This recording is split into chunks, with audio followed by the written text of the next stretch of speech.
Welcome to the deep dive. We're here to really get under the hood of the stories shaping our world. That's right. Today, we're looking at something pretty big in the electric vehicle space.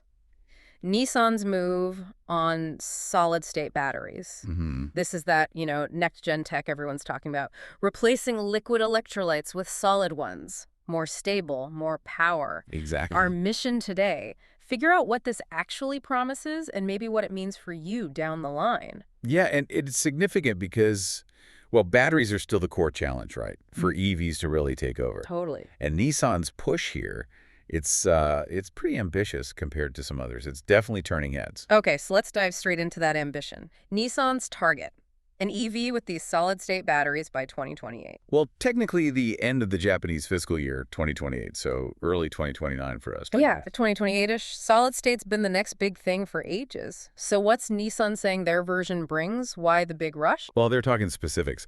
They're promising about a 30% jump in energy density compared to current lithium-ion. 30%? Okay, that's a lot. It really is. And it's not just about, driving further on a charge. Think about car design. Ah, right. Lighter battery, smaller battery. Exactly. Changes the whole game for vehicle dynamics, maybe even how cars look and feel. Plus, they're claiming faster charging Faster charging is huge. and better performance, even when it's really hot or freezing cold. That's a big pain point now. Yeah, definitely. Performance in extreme weather and faster charging, if they know that, wow. But okay, talk is one thing. Are they actually doing anything concrete? Is there like a building site somewhere? Oh, yeah. They're not just talking. They've already started building a pilot plant A pilot plant? Where? in Yokohama. Hmm. The plan is to get that running, start actual pilot production in 2025. 2025, so next year. Yeah. Learn from that, work out the kinks, and then scale up for mass production, aiming for that 2028 target. It's a real physical process they've kicked off. That feels incredibly fast for something this complex. What's special about their tech? Is it a unique chemistry they're using? It seems so. They're specifically talking about using a lithium metal anode Okay. instead of the graphite we see now, and pairing that with a sulfur-based solid electrolyte. Sulfur-based. Interesting. Yeah, sulfur is, pretty abundant, and that could be key for scaling up cost effectively. Hmm. They believe this combo unlocks those performance gains. And stability, presumably, being solid. Exactly. Less fire risk, Mhm. potentially more durable. And they mentioned it's not just for pure EVs. Could benefit plug-in hybrids too. Right, broadening the potential impact. Okay, it sounds amazing on paper. But, new tech, there are always hurdles. What are the sort of practical challenges here? Well, that's the reality check, isn't it? Timelines for this kind of R&D, especially moving to manufacturing, they can slip. Mm-hmm. Getting it working in the lab is one thing.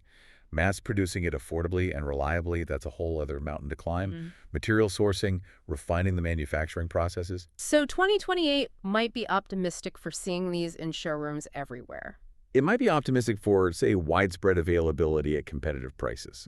Nissan is definitely seen as a leader here, one of the furthest along. Okay. But scaling new battery tech is notoriously hard. So while they're pushing hard, some caution on the exact timing for mass adoption is probably wise. Got it.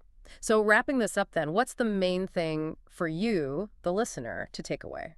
Well, It seems the potential is huge, right? For the EV market, for your own driving, longer range, genuinely fast charging, maybe more reliable cars in harsh weather. absolutely. It addresses so many of the current compromises, potentially. It really feels like it could shift the needle. Which leads to, I think, the big question to leave people with. Yeah. If, or perhaps when, solid-state batteries like these become truly mainstream and affordable, is that the moment EVs win? Is that the final tipping point for mass adoption? Will solid state be the tech that finally makes EVs the no-brainer choice for almost everyone? Exactly. Something to think about. Feels like we're getting closer to finding out.